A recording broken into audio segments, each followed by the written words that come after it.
Obrigado pela vossa presença. Antes de mais, vou fazer a introdução no que é que vai consistir esta conferência de imprensa.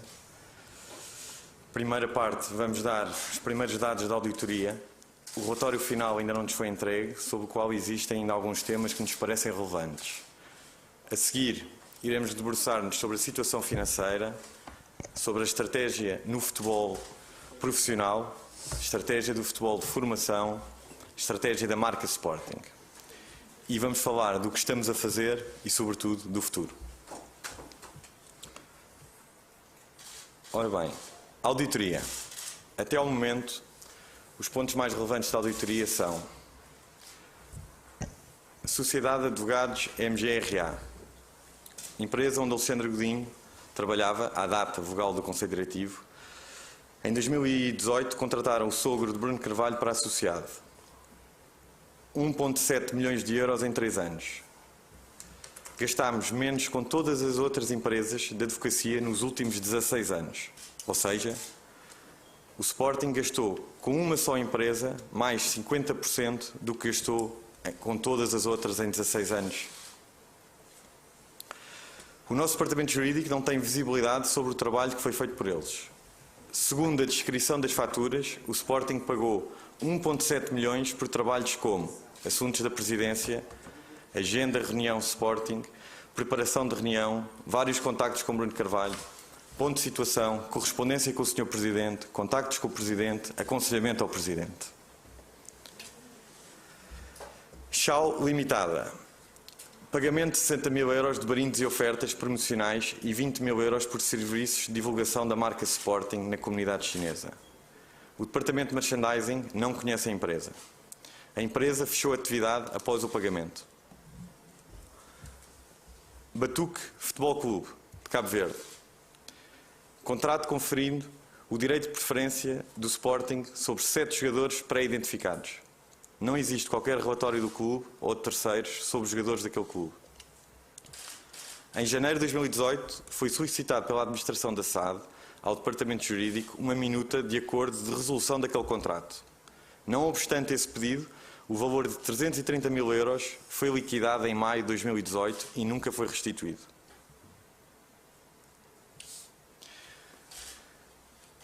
Claques. Protocolo analisado. As claques tinham direito a 875 bilhetes grátis e podiam comprar outros 1000 ao preço mais barato do estádio. Por outro lado, têm direito a receber 50% da cotização dos sócios do Sporting que estão inscritos nas claques. Desde 2013, a dívida passou de 115 mil para 746, valor apurado, sendo que a quase totalidade é referente à JL.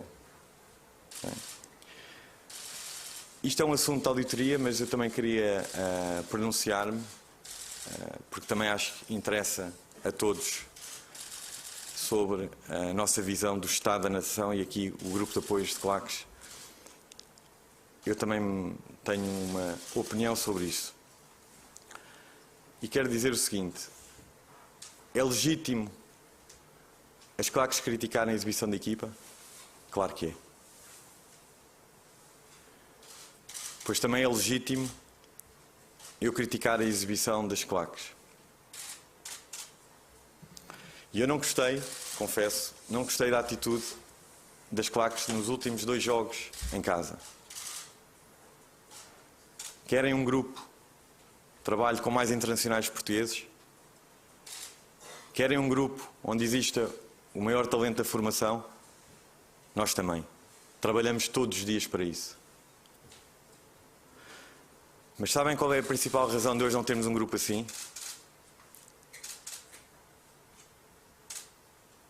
Eu lembro.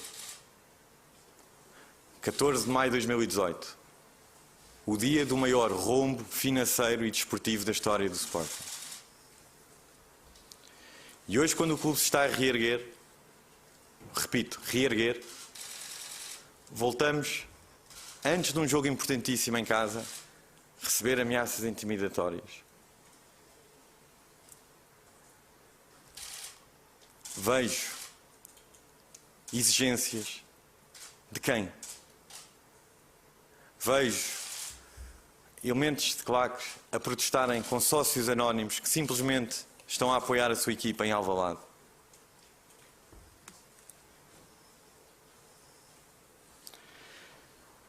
Eu, nos anos 90, fiz parte da Juventude Leonina. Havia excessos? Havia. Mas havia, sobretudo, um amor puro pelo clube. Havia um dar sem nada receber em troca. Hoje eu não reconheço esse espírito. Não reconheço. Hoje vejo negócios. Meus senhores, enquanto aqui estiver, o Sporting Clube de Portugal nunca mais será refém de quem quer que seja. De nenhuma claque, de ninguém. Enquanto nós estivermos aqui, não haverá ninguém acima do sócio anónimo que paga as suas cotas e os seus bilhetes. Em relação de matéria de auditoria, como vos disse, iniciei, ainda há matéria que provavelmente que nós achamos relevante nas próximas semanas relevaremos. Tema que interessa aos sócios.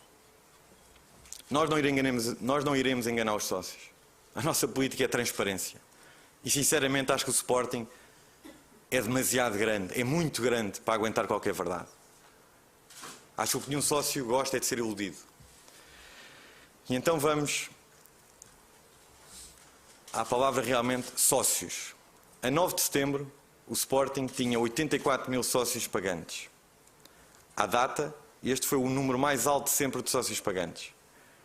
Existiam 93 mil sócios com cotas em atraso. Destes, 39 mil não pagam cotas há mais de 5 anos. Eu vou repetir. 39 mil não pagam cotas há mais de 5 anos. E há 51 mil que não pagam cotas há mais de 3 anos. Qual é o nosso objetivo? É crescer. Mas crescer com a verdade. E onde é que podemos crescer com a verdade? É crescer no aumento do número de sócios pagantes. E nós temos ambição, neste mandato, de crescer 50% do número de sócios pagantes. Compra de jogadores. O Sporting, desde 2013, comprou 108 jogadores. O clube que em 2013 tinha considerado uma das melhores formações do mundo. Conseguiu comprar mais de uma centena de jogadores. Sabem quantos destes jogadores jogaram mais de 1000 minutos na equipa A? 68. O Sporting comprou 38 jogadores diretos para a equipa B. Nenhum deles chegou à equipa A e a equipa B conseguiu descer de divisão. Agora vou passar a palavra ao Salgado Desenha para o diagnóstico financeiro. Boa noite a todos. Eu aproveito também para esclarecer que parte da ausência de comunicação dos últimos meses também teve que ver com a responsabilidade que nós, e eu em particular, tenho no pelouro financeiro. Todos temos de ter consciência que, e sobretudo nesta área, o autoflagelo não é positivo para o clube. Nós aparecermos constantemente com notícias menos positivas não é positivo para o clube, muito menos quando se está a trabalhar intensamente em resolver problemas também de ordem financeira. De qualquer maneira, e aproveito este momento e que estamos a fazer, no fundo, a retrospectiva dos primeiros 6 meses de mandato, para fazer também um balanço daquilo que encontramos do ponto de vista financeiro. E o que vos posso dizer é que, e penso que não é surpresa para ninguém, quando tomámos posse, encontramos um clube numa situação de tesouraria muitíssimo difícil, sobretudo pela necessidade premente de de fazer o revolving da emissão de empréstimo obrigacionista que tinha vencido em maio e que depois foi estendido para novembro. E, como sabem, fizemos-lo em condições, numa conjuntura completamente adversa. Tivemos apenas par de meses para fazer essa emissão e herdámos também em conjunto com esse empréstimo obrigacionista, uma dívida a fornecedores até junho de 2019, portanto até ao final deste ano, de mais de 40 milhões de euros. A maior parte desta dívida, para não dizer praticamente a totalidade da dívida, é com clubes e agentes. Ou seja, nós herdámos o pagamento de metade do plantel profissional do Sporting, o valor contabilístico do plantel profissional do Sporting. Ou seja, nós tivemos que pagar este ano metade do plantel do Sporting. E, portanto, o que vos posso dizer, e sou completamente franco, a gestão que foi feita em 2018 foi completamente irresponsável. E para vocês terem uma dimensão da irresponsabilidade dessa gestão, a janeiro de 2018 o Sporting estava a antecipar uma receita futura para comprar um jogador, para depois, um par de meses depois, não ter dinheiro para pagar salários e ter de recorrer à conta reserva, que servia teoricamente para recomprar os VMOCs, mas para pagar salários. E isto antes dos acontecimentos de Alcochete, não é? E, portanto, para se perceberem a dimensão da irresponsabilidade do que foi feito durante 2018. E isto, para se perceber, foi um bocadinho aquilo que nós herdámos. E para vocês, e para vos passar aqui também um bocadinho mais, para vos dar aqui uma referência melhor do que é que são essas dívidas, ou o que é que eram essas dívidas, estamos a falar de pagamentos de jogadores relacionados com jogadores como o Misic, com o Ristovski, com o Acunha, com o Coentrão, com o Batalha, com o Piccini, com o Mateus Oliveira, com o Lemor, só para enumerar alguns. Nada disto estava pago. Portanto, o que foi pedido a esta direção foi que fizesse aquilo que devia ter sido feito, ou que devia ser feito normalmente, numa série de anos, 3, 4, 5 anos. Nós fizemos num ano. E, portanto, é uma herança difícil. Isto, aliás, é o que se chama no póquer um all-in, não é? Foi um all-in. A ver se ganhava o campeonato, não ganharam, não é? Aconteceu o que aconteceu. Infelizmente, a questão é, o Sporting não é um jogo de póquer. O Sporting é um clube com quase 113 anos de história, e que vai ser eterno, e que nós vamos fazer para que seja eterno. É preciso perceber que, apesar disso, nós temos a capacidade, e estamos a trabalhar, e temos-lo feito nestes meses, trabalhando dia e noite, e não sou eu, como devem calcular, todas as equipas do Sporting, para conseguir resolver estes problemas que deviam ser resolvidos com muito mais tempo. Temos um plano financeiro feito, é um plano financeiro que vai permitir e que permite o Sporting ser sustentável a longo prazo, a muitíssimo longo prazo, ser eterno, se cumprido. E felizmente o Sporting tem essas ferramentas, felizmente o Sporting é muito grande, e por isso nós queremos deixar esta mensagem de são difíceis as condições. Tivemos inclusive, e não vamos esconder, estamos a lutar e tivemos a lutar para resolver os problemas, até de forma a não ter temas com o fair play financeiro. Conseguimos em setembro e temos que conseguir até ao final de março, e é isso que estamos a trabalhar. Agora, queremos deixar claro que o trabalho está a ser feito, os sócios do Sporting e os sportinguistas podem confiar em nós que o caminho está trilhado e a seu tempo haverá mais novidades. Não quero também passar a palavra sem fazer aqui também um comentário que tenho visto, e se calhar antecipando até aqui algumas perguntas de jornalistas, que tem que ver com a contratação de jogadores de futebol profissional agora na janela de transferências de janeiro. e tem-se tido, então se há essas dificuldades de tesouraria, porque é que se contratou os jogadores? Em primeiro lugar, os planos de pagamentos são feitos de forma a que seja interessante para o Sporting. Em segundo lugar, como é também de conhecimento já público, nós fizemos uma redução significativa da massa salarial dos jogadores de futebol profissional. De tal ordem que o que nós poupamos de salários em termos líquidos de jogadores que saíram e que entraram, permite-nos não só para cobrir os salários, portanto, já disse que eram líquidos, os salários dos jogadores que entraram, mas também a transferência dos mesmos ao longo desse prazo de pagamentos. Portanto, esse tema foi salvaguardado e permitiu-nos já preparar o próximo ano e permitiu-nos começar a estratégia que temos delineada para o futuro. Como podem também perceber, e não entrando aqui no pelouro do futebol, mas são jogadores mais novos e, não descurando também os jogadores experientes, mas sobretudo, que é o que é importante para nós e também é importante para mim a nível financeiro, criação de valor. Acreditamos que as mexidas que foram feitas no plantel permitem criação de valor, a nível desportivo, mas também a nível financeiro.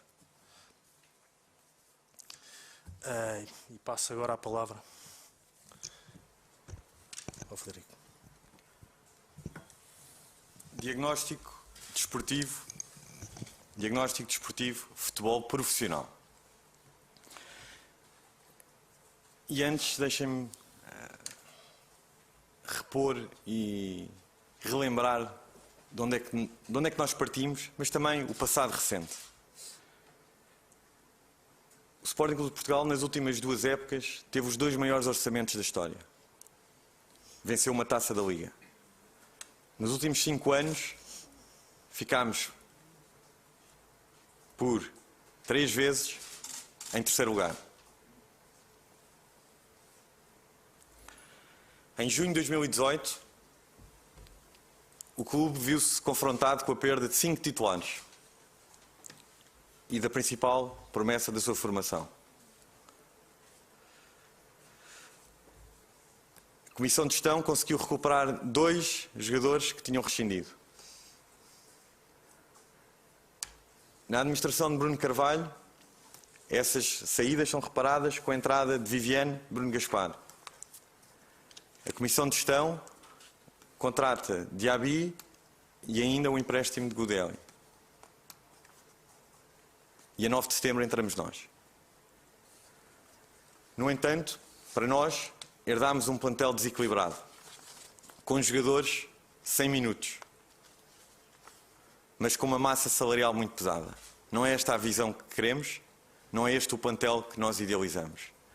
Nós queremos ter um plantel equilibrado, obviamente em que hajam as grandes figuras, mas em que todos os outros jogadores possam jogar, acrescentem qualidade.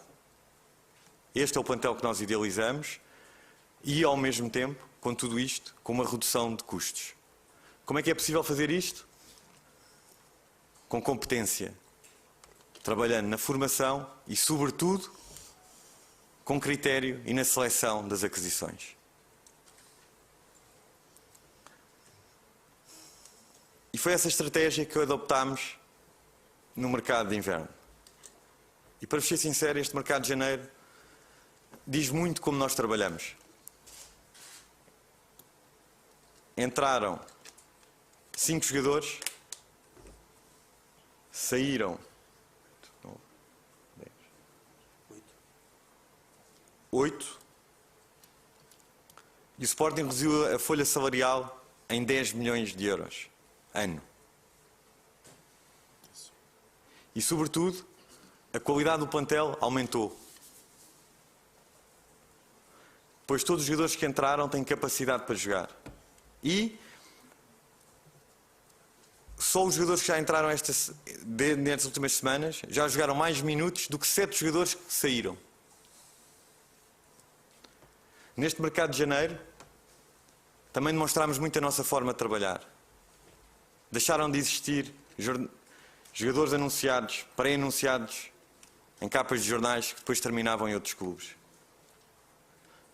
Agarrando neste mercado de janeiro, também quero dizer aos sócios do Sporting e a todos os sportinguistas que neste mercado de janeiro e em nenhum mercado, e em todos os mercados que aí vêm, nenhum daqueles senhores, nenhum destes senhores que está aqui, alguma vez há de receber €1, 1 cêntimo de uma comissão do que quer que seja. Também quero dar a garantia a todos os sócios do Sporting, a todos os sportinguistas, que com esta equipa não teremos nenhuma contratação investigada no Ministério Público. Como a contratação do Alan Ruiz, que foi anunciada por 3,9, mas depois no relatório de contas aparece 8 milhões. Não vai haver isso. E este será o caminho a seguir, em junho. Continuar com esta política. Com competência, a comprar pouco e bem. Mas o nosso plantel terá que ser sempre a base da formação. Mas temos que a ter. Porque não basta dizer que eu quero jogar com a base da formação. Tem que jogar os melhores. E a nossa formação era a melhor. E se queremos voltar a jogar com a formação, aqueles miúdos têm que voltar a ser os melhores. E, passando exatamente para onde eu quero ir, que é o diagnóstico desportivo, mas agora futebol de formação. Tenho dito em várias entrevistas que a política da formação estava completamente desajustada. Hoje irei concretizar exatamente porquê. Nos últimos 5 anos foram contratados 38 jogadores diretamente para a equipa B. O que é que isto fez? Fez com que os miúdos daquelas gerações que subissem à equipa B perdessem espaço competitivo. Para além de um desviar de investimento da formação para a contratação de jogadores. Mas o que é curioso, ou não, coincidência ou não, é que nós temos um gap anormal do número de internacionais entre sub-18 e sub-23. E somarem os anos, lá batemos nos 5 anos. Mas o que é mais curioso é que desses 38 jogadores da equipa B, nenhum chegou à equipa A. Eu repito, nenhum. E o que toda a gente constatou, que é ainda mais curioso, é que a própria equipa B desceu de divisão e decidiu-se acabar com a equipa B.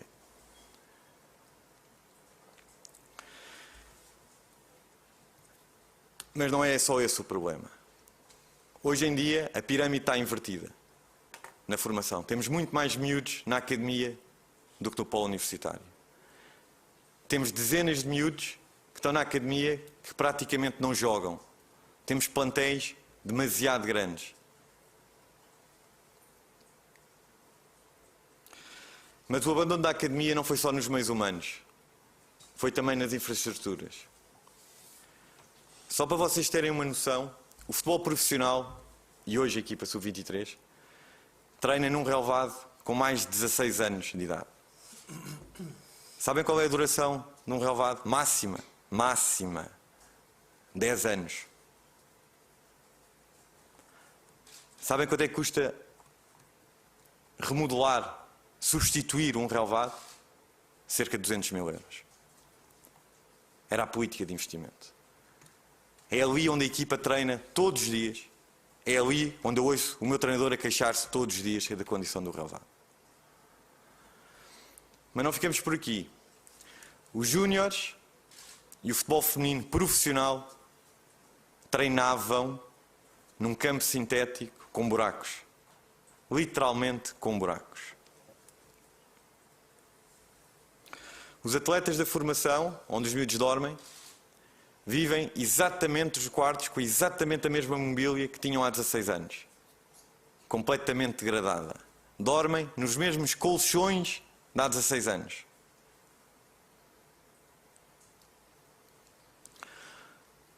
O ginásio da formação está igual. As máquinas de musculação rasgadas. Tudo está igual desde 2002, desde a inauguração da academia. Ter estratégia é ter visão e implementar medidas que vão em conformidade com essa visão. Só para vocês terem, e podemos agarrar neste exemplo, o Sporting num ano vendeu João Mário e vendeu Slimani e encaixou cerca de 70 milhões de euros. Tinham esse dinheiro e deixaram a academia assim.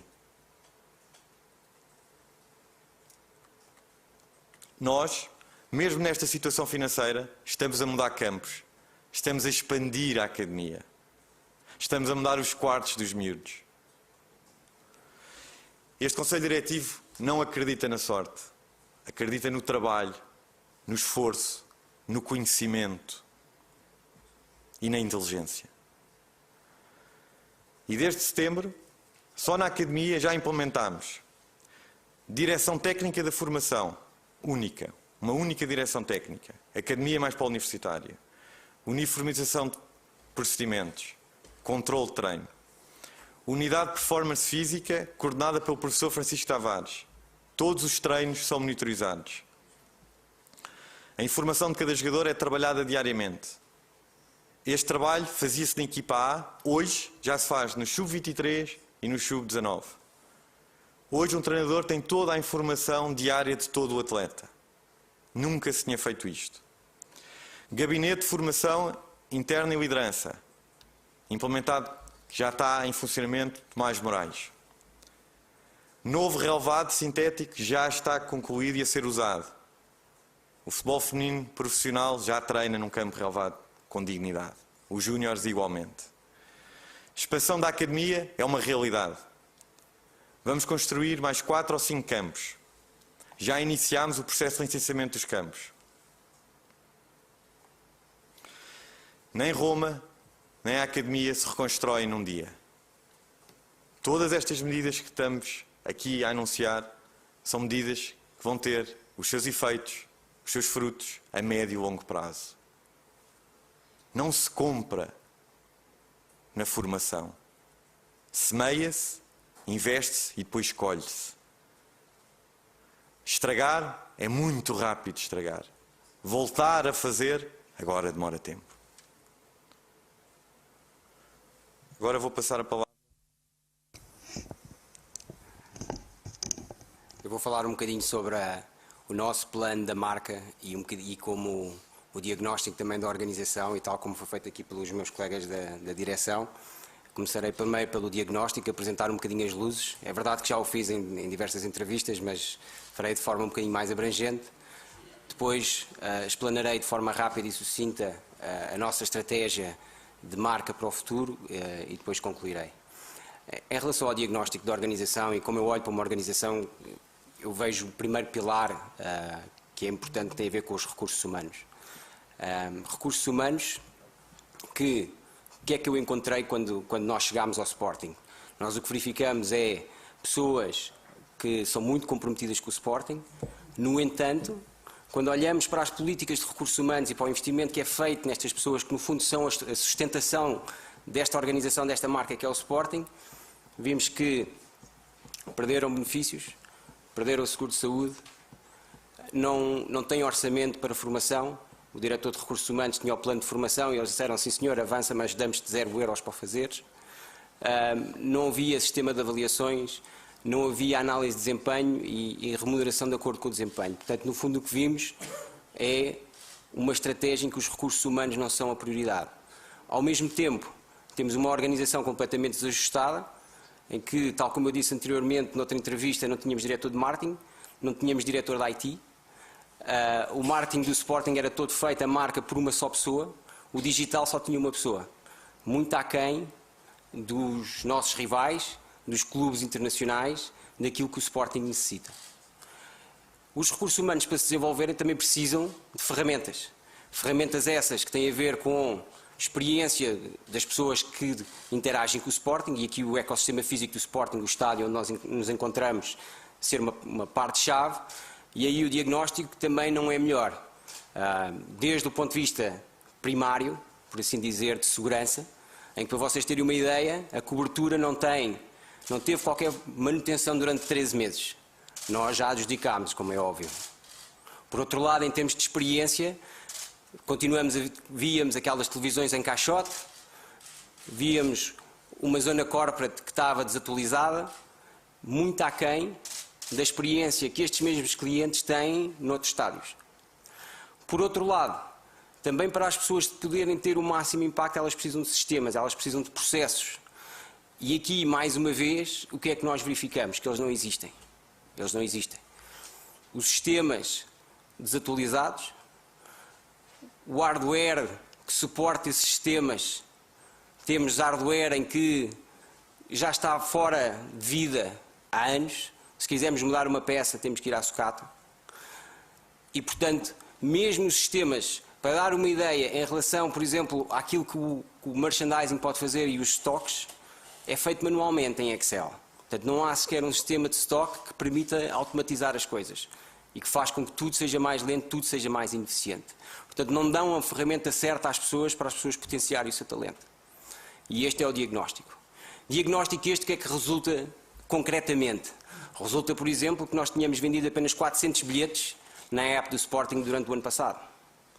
Representa, por exemplo, que em termos de user experience, aquilo que são a experiência das pessoas, ou em processos de gestão básicos, que existe um grande amadorismo desta gestão, ou da gestão anterior, que tinha a ver com o dinheiro, por exemplo, da bilheteira e da loja verde era transportado em mochilas, pelo Sr. Orlando. Portanto, nem sequer havia cofres e transporte de valores. Serviço esse que custa apenas 600 euros por mês, não. O dinheiro era posto numa mochila, o Sr. Orlando levava aquilo para o carro e chegava a levar 200 mil euros para o banco. Este era o processo e esta é a gestão amadora que havia dentro do Sporting. Quando os empregados do Sporting, os colaboradores do Sporting, uma vez tiveram uma ideia de fazer uma experiência para os sócios para visitarem a academia, do momento em que os sócios se inscreveram e ganharam esse prémio até à experiência em si demoraram 18 meses. 18 meses foi o período que os colaboradores do Sporting, com toda a energia a tentarem fazer isto acontecer, conseguiram implementar a ideia. 18 meses. E, portanto, nós queremos ser diferentes e sabemos que para se ter sucesso é preciso trabalhar-se. Tal como foi a mensagem deixada pelos nossos colegas. Em termos estratégicos e muito rápido, e depois eu terei todo o gosto em explanar com mais detalhe noutro setting, nós temos um programa baseado em transformar completamente a experiência do que é ser sócio do Sporting, em termos de fidelização, em termos de criação de experiências, em termos de um plano de parcerias que dê vantagens por ser sócio do Sporting. Em relação ao merchandising, iremos alargar a gama de merchandising da marca Sporting, estamos já a transformar a parte da distribuição. Na componente comercial estamos a mudar o posicionamento do Sporting de forma a que a marca se adeque e a proposta de valor da marca se adeque aos parceiros e vice-versa. Portanto, um diferenciamento que representa aquilo que são os nossos valores. Em termos de núcleos, nós já implementámos o sistema em que os núcleos conseguem gerir a bilheteira e a experiência com os seus sócios e iremos também ajudar os núcleos a melhorar a sua imagem. Na componente internacional nós estamos a trabalhar nas parcerias e em patrocínios e ao mesmo tempo em realmente internacionalizar aquilo que nos distingue, o nosso know-how, que é a nossa academia. E estamos, inclusive, já em negociações em que podemos ser a principal referência de alguns países na formação. E, portanto, em termos de sucesso daquilo que será a marca Sporting, o que vos posso dizer é que o potencial é enorme, mas que implica trabalho. E queria deixar aqui uma última mensagem que tem a ver com o seguinte: nós somos vendedores da banha da cobra. Nós não vimos aqui com discursos bonitos, em que com palavras bonitas, mas depois cá à superfície, quando se passa da superfície, não há conteúdo, não há trabalho. Não, nós somos ao contrário. Falamos pouco, mas temos uma visão clara, temos uma estratégia clara e temos capacidade para implementar essa estratégia. E para terem uma ideia, quando nós aqui chegámos, as receitas do Sporting estavam 10% abaixo do ano anterior. 10%. Hoje, com os contratos que estamos a fechar, estamos 3% acima. Com as mesmas pessoas, com os mesmos sistemas, porque não tivemos nem tempo nem dinheiro para contratar mais pessoas ou para mudar os sistemas. Como é que o fizemos? Com uma gestão diferente. Com uma gestão que permite potenciar o talento das pessoas que cá estavam. Com uma gestão que permite, com trabalho, fazer diversas iniciativas táticas que permitiram nós termos a maior campanha de merchandising de Natal de sempre, que nos permitem ter a maior venda de Gamebox segunda volta de sempre, que nos permitiu, jogo a jogo, em termos de bilheteira, comparado com o ano passado, aumentar a receita de bilheteira, que nos permitiu alcançar mais de 2 milhões de euros já em patrocínios fechados até ao próximo ano, em que para o próximo ano será o primeiro ano em que as 5 principais modalidades terão patrocínio na frente da camisola, com trabalho e com competência. E eu agora o que eu digo a todos os sportinguistas é o seguinte: o potencial é enorme. Se nós conseguimos fazer isto em 6 meses, imaginem o que nós conseguiremos fazer no longo prazo, com tempo e com mais recursos. O potencial, repito aos sportinguistas, é enorme e o Sporting dentro de 1, 2 anos será completamente diferente do Sporting que vocês encontram hoje.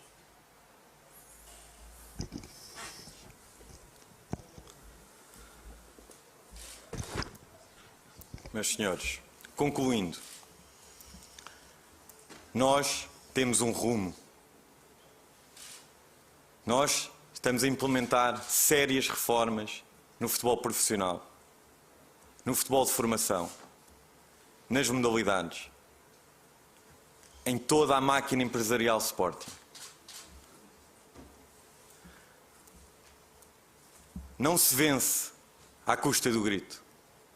Não se vence com esterismos. Não se vence na base da ameaça.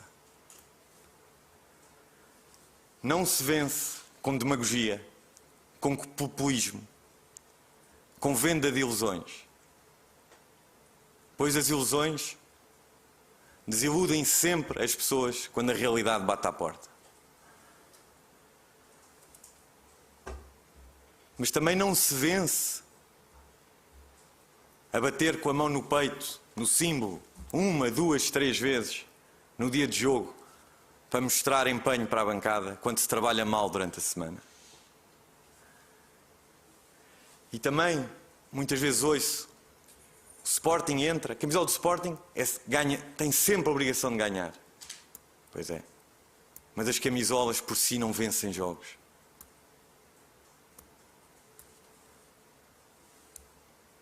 Não é por vestir uma camisola, seja ela qual for, que o jogador joga 5, 10 vezes mais. Não é. Ganha-se com qualidade. É a qualidade que nos faz ganhar. De onde é que vem essa qualidade? Do trabalho sério e competente. Sério e com conhecimento. Mas para trabalhar bem, é preciso uma condição imprescindível. Estabilidade. Estabilidade. E vamos chegar à conclusão que sem estabilidade ninguém vence. Sem estabilidade ninguém luta pelo que quer que seja. Vejam quantos anos de estabilidade têm os nossos rivais. E também vejam os anos que demoraram a vencer. O rumo está definido e estamos muito seguros do rumo que estamos a percorrer. Muito seguros. Sabemos o que é preciso para tornar o Sporting num crónico candidato a ser campeão. E não vamos vacilar. Mal entramos em setembro, começámos a implementar todas as nossas reformas. Todas. Transversal a todo o clube. Desde o menino de 6 anos aos séniores. E não foi por ter vencido em janeiro a Taça da Liga, não foi por ter vencido o mesmo que vencemos nos últimos 2 anos, que alterámos 1 milímetro da nossa estratégia. Não alterámos nada. Mas também é verdade que não alterámos nada no primeiro desaire, na primeira derrota. E este é um ponto muito importante para todos, para todos os funcionários, para todos os atletas, para todos os sócios, para todos os adeptos. Quando se tem um rumo bem definido,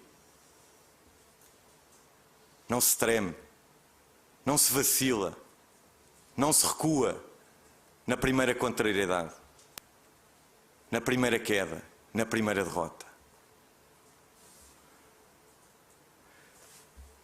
Pois, se mudarmos de rumo, se mudamos de rumo à primeira dificuldade, à primeira insegurança, à primeira dúvida, à primeira derrota, então nunca vamos chegar a lado algum. Nunca. E se continuarmos a mudar tudo, a mudar as pessoas, com a histeria, com o pânico, este clube nunca mais sai desta espiral, deste ciclo vicioso de quase 2 décadas que vai consumindo e destruindo o nosso clube. Há um rumo e estamos muito seguros do rumo que estamos a percorrer. A nossa missão, a missão de todos estes senhores que estão aqui, é entregar aos sportinguistas um clube muito melhor do que aquele que recebemos. Estamos cientes da dimensão da missão enquanto dirigentes.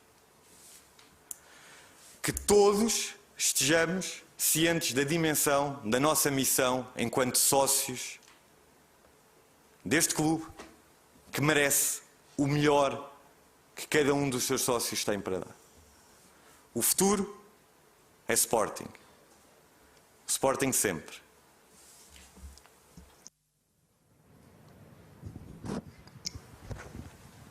Estamos agora abertos a questões. Presidente, muito boa tarde. Tenho uma pergunta para si, Mário Morgado Ribeiro. Estamos em direto para Sporting TV.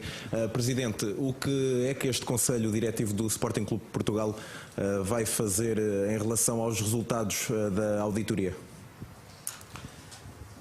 Se há coisa que nós sempre fomos bastante claros é que nestes órgãos sociais existe separação de poderes. A auditoria, e é importante realçar que nós ainda não temos o relatório final da auditoria e ainda há temas que nós achamos relevantes que aí vêm, toda esta auditoria será entregue ao Conselho de Disciplina e Fiscal do grupo. Isso será, a partir daí, é um assunto do Conselho Disciplinar. Frederico Varandas, boa tarde. André Silva, Sport TV do outro lado. Deste lado, aqui. Viva, boa tarde. Falou aí muitas vezes na palavra rumo, já na ponta final da sua intervenção. O que lhe pergunto é, e se os resultados, sobretudo porque os adeptos olham muito para a questão do futebol profissional, e se os resultados no futebol profissional não surgirem, terá que mudar o rumo? É uma pergunta que lhe coloco. E falou também na questão de mudar à primeira derrota, não pode ser algo visto assim pelos adeptos ou exigido pelos adeptos, mas recordemos que o Frederico Varandas também demitiu a José Peseiro na altura quando chegou, depois também da equipa não estar a render aquilo que acredito que o próprio Frederico Varandas pretendia. Em relação à primeira questão, sabemos bem para o que viemos. Isto é um clube desportivo. O clube desportivo vive resultados. Agora, se as pessoas julgam que é chegar aqui, sentar e gritar atitude, é preciso, é atitude. Mas não chega. E os resultados vêm se acreditarmos no rumo, num rumo assente no trabalho, no conhecimento e na competência. Em relação ao treinador José Peseiro, se fizemos o que fizemos, é porque nós entendemos que ele não fazia parte do nosso rumo. Frederico Varandas, Vítor Lopes, em direto para a SIC Notícias. Em setembro dizia que este seria um ano zero. Agora que tem mais conhecimento de causa, pergunto-lhe se este ano continua a ser o ano zero ou é o ano -1. Posso chamar ano -1, ano 0, o ano em que já ganhámos uma taça da Liga, pode batizar do que quiser. Repare, isto é um ano. Sabe o que é que eu quero? Eu quero que o clube saia desta espiral.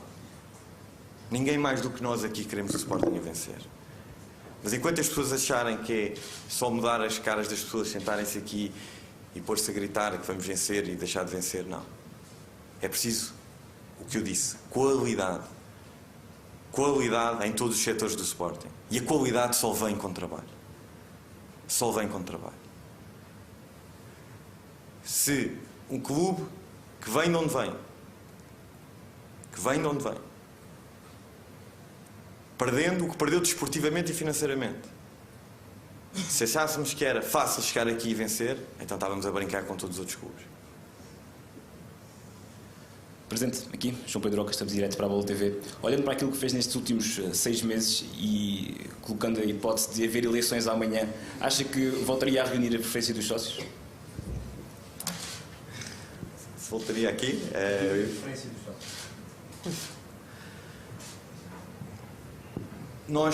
Eu acredito no Estado de Direito. Esta direção está aqui porque a maioria dos sportinguistas assim o quis. Mas repare uma coisa.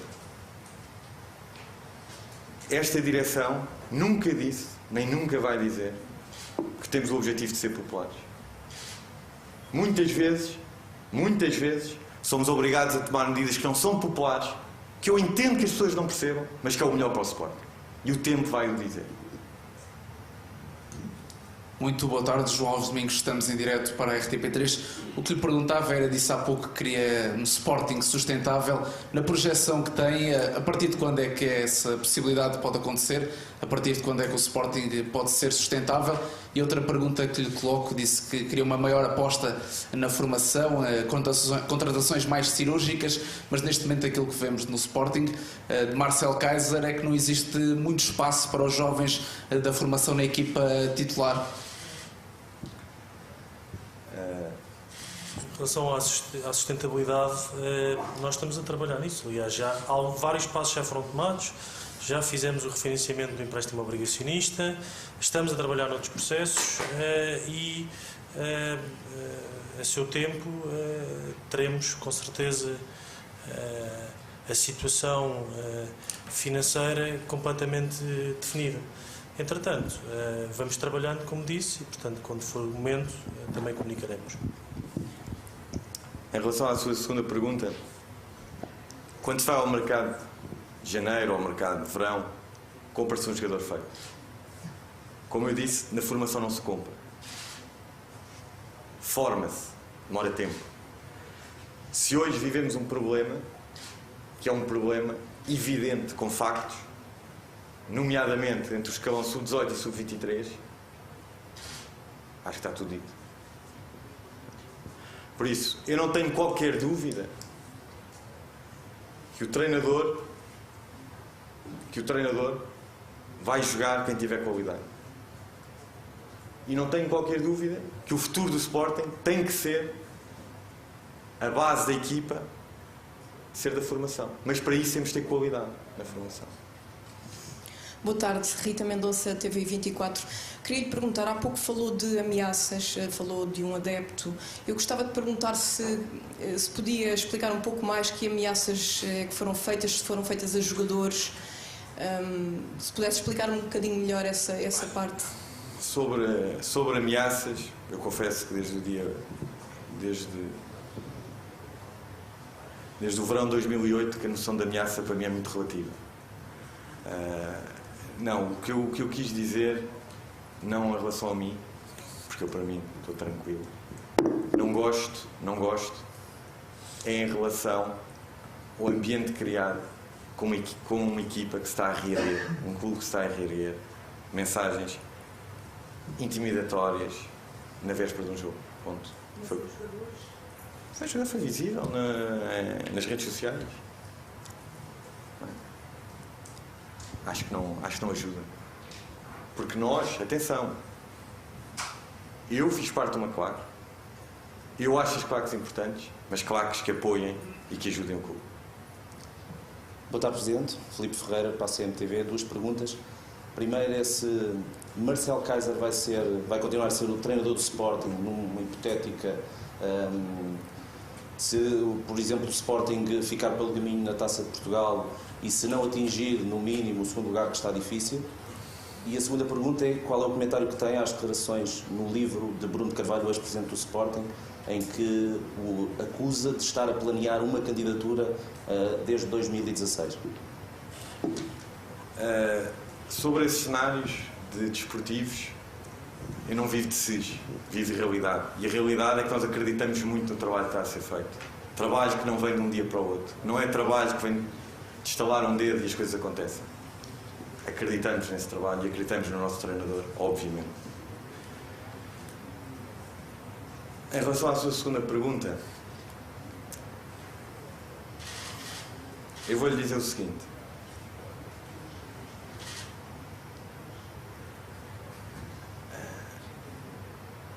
Um mentiroso compulsivo será sempre um mentiroso compulsivo. E ao Sr. Bruno Carvalho, o Sr. Bruno Carvalho já obrigou por duas vezes, os sócios do Sporting a saírem de casa e a dizerem que o lugar dele é em casa e longe do Sporting. E em relação a essa acusação, que eu por acaso vi em direto, é mais do mesmo. É ridículo. É ridículo porque, de uma forma muito rápida, que é para acabar, porque há muita esta estratégia, dizer uma mentira 20 vezes para que seja verdade. Eu sou sócio do Sport desde que nasci, fui atleta até aos 9 anos, saí aos 9 anos de ser atleta, tive um ano sem pagar cotas, eu não, os meus pais. Aos 10 anos, o meu avô voltou-me a fazer sócio. Aos 10 anos. Se eu quisesse não recuperar o número de sócio, tinha 28 anos de sócio, podia-me candidatar às vezes que quisesse a presidente do Sport. Mas em 2016 aproveitei essa campanha e paguei um ano de cotas para ter 38 anos de sócio. Boa noite, Patrícia de Freitas, Record TV. A minha primeira pergunta prende-se qual é que foi a reação do Conselho quando se percebeu que 1,7 milhões de euros tinham sido aplicados para a Sociedade de Advogados MGRA do sogro de Bruno de Carvalho. A segunda é que já percebemos que estão a apostar forte na formação da Academia de Alcochete e que há pouco disseram que tinham um plano financeiro para o Sporting a longo prazo. E eu pergunto qual o plano, o que é que está previsto? Em relação aos valores da auditoria dessa sociedade de advogados, achei 1,7, mas não sabia se era normal ou não, vou-te ser sincero. Foi muito estupefacto, foi quando percebi que nos últimos 16 anos se gastou menos em todas as sociedades de advogados do que naquela que, por acaso, era de um vogal. Um vogal era sócio associado dessa sociedade de advogados e o seu sogro também era associado. Isso sim, fico estupefacto. Em relação à academia, sim, nunca é o pilar. É o pilar, é assim que vai ser. Vamos apostar forte, mas vamos apostar a sério. Vai ter que haver, ao contrário do que ser os últimos 2 anos, nós vamos garantir que a academia, e eu tenho um sonho e vai ser realizável, em 2022 a academia fará 20 anos. E eu garanto-lhe que em 2022 não haverá nenhuma academia melhor que a do Sporting. Nenhuma. Boa tarde, Ricardo Grandada do Record. Foi recentemente noticiado a antecipação de 200 milhões de euros de receitas do contrato da NOS para fazer face à dívida bancária. Eu pergunto, por um lado, qual é a vantagem que isso tem, e se é uma medida que terá que ser aprovada em Assembleia Geral, e por outro, pergunto se é realmente precisa fazer uma injeção de 50 milhões de euros até junho para honrar compromissos. Bem, queres responder?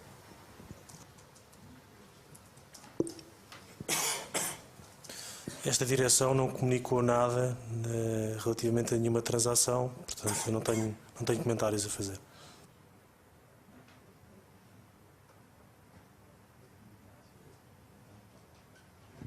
Muito obrigado a todos, boa tarde e bom fim de semana. Está terminada esta conferência de imprensa do Conselho Diretivo do Sporting Clube de Portugal, a fazer um ponto de situação do clube desde que Frederico Varandas tomou a posse da direção do emblema leonino em setembro do ano passado, resultante das eleições nesse mesmo mês.